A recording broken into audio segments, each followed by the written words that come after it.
Alhamdulillahirrabbilalamin. Wassalatu wassalamu ala Sayyidina Rasulillah Sallallahu Alaihi Wasallam. Amma ba'du. Sahabat-sahabat dimakan Allah, ada selentingan orang berbicara kepada kita. Kajian Ar-Razi itu ketinggian. Itu ma'rifat gak jelas. Ketinggian gak cocok buat ente. Kita benerin syariat dulu.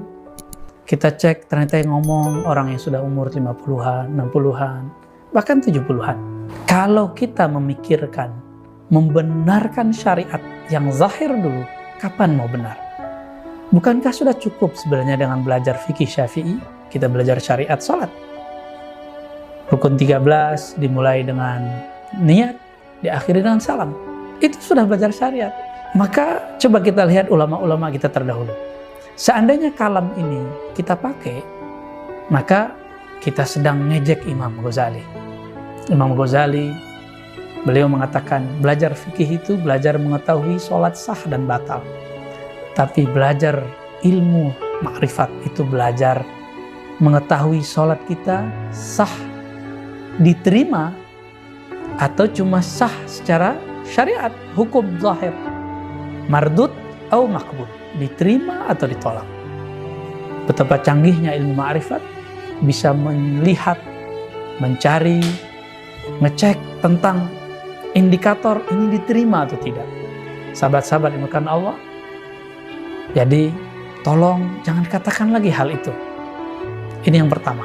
Yang kedua, sebenarnya syariat itu pada awalnya mencakup yang zahir ataupun yang batin. Mencakup yang zahir ataupun yang batin. Jadi sebenarnya ilmu fikih, kata-kata fikih dalam bab agama, yufaqihu fid din, ya, itu artinya mencakup semua yang zahir ataupun yang batin.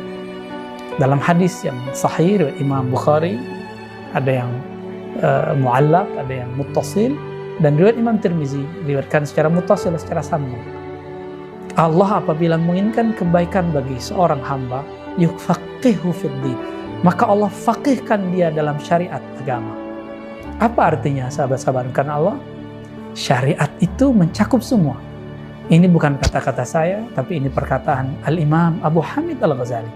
Beliau mengatakan dalam Muqaddimah Ihya, fikih itu di awal mencakup zahir dan batin. Mencakup syariat, tarekat, hakikat, ma'rifat. Mencakup semuanya. Namun karena perkembangan zaman, Imam Ghazali ini hidup di abad ke-4 dan ke-5 Hijriah. Tepatnya abad ke-5 Hijriah. Dan meninggal di 505 Hijriah, artinya abad ke-6. Beliau ini sudah menyaksikan dikotomi antara ilmu-ilmu ini. Dalam pikiran kita, ilmu ini boleh terpisah, tapi dalam prakteknya ilmu ini tidak boleh terpisah. Namun karena sudah terpisah, sudah talak 3 antara ahli fikih dan ahli tasawuf, maka yang khusyuk cuma sufi. Yang mengerti hukum cuma ahli fikih. Akhirnya berperanglah mereka berdua. Tuduhan ahli fikih kepada sufi, ente ahli bid'ah. Tuduhan sufi kepada ahli fikih, ente sholat tidak pernah khusyuk. Mau sampai kapan perdebatan ini mau kita teruskan? Sehingga kata-kata orang-orang ahli syariat, benerin dulu syariat ente, baru belajar ma'rifat. Udah berumur 50-60, belum juga belajar ma'rifat, belum juga belajar mengenal yang disembah. Sahabat-sahabat dengan Allah, saya tidak mau tertarik dengan perdebatan itu. Kita ambil saja riwayat Imam Bukhari, kalam Nabi kepada Sayyidina Ali dan Mu'az bin Jabal. Apa kata Nabi? Wahai Ali, wahai Mu'az, kamu akan mendatangi qauman min ahlil kitab. Jadi ketika Mu'az dan Ali dikirim ke Yaman, di sana ada orang-orang Nasrani. Ada sebagian orang-orang Yahudi. Lalu Nabi mengatakan, engkau akan mendatangi ahli kitab. Apa perintah pertamanya? Ud'uhum ilallah. Ajarkan mereka, ajak mereka untuk mengenal Allah. Coba lihat lafaznya. Fa'iza arafuhu. Apabila mereka telah bermakrifat kepada Allah, lalu ajarkanlah mereka sholat.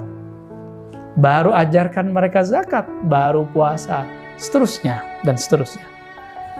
Berarti kita sudah melanggar hadis Nabi. Nabi mengajarkan makrifat kepada Allah dulu, baru sholat. Maksudnya sederhana. Mana mungkin ada orang waras di muka bumi bekerja kepada orang yang dia tidak kenal. menghormati seseorang, sosok yang dia tidak mengerti siapa orang itu. Masa ada orang berakal, berpendidikan tinggi, bisa baca kitab, apalagi disebut kiai, apalagi disebut habib, menyembah sosok, menyembah zat yang dia tidak kenal. Betapa tidak berakalnya, betapa tidak sesuainya dengan kehendak Allah dan kehendak Rasulullah SAW.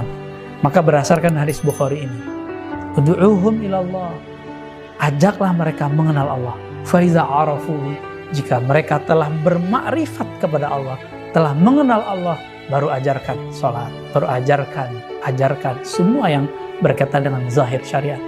Maka sahabat-sahabat karena Allah, mari bermakrifat dalam sholat kita. Jangan dipisah-pisahkan, lakukan itu secara bersamaan, karena syariat telah sempurna, makrifat yang belum sempurna. Wassalamualaikum warahmatullahi wabarakatuh. Assalamualaikum warahmatullahi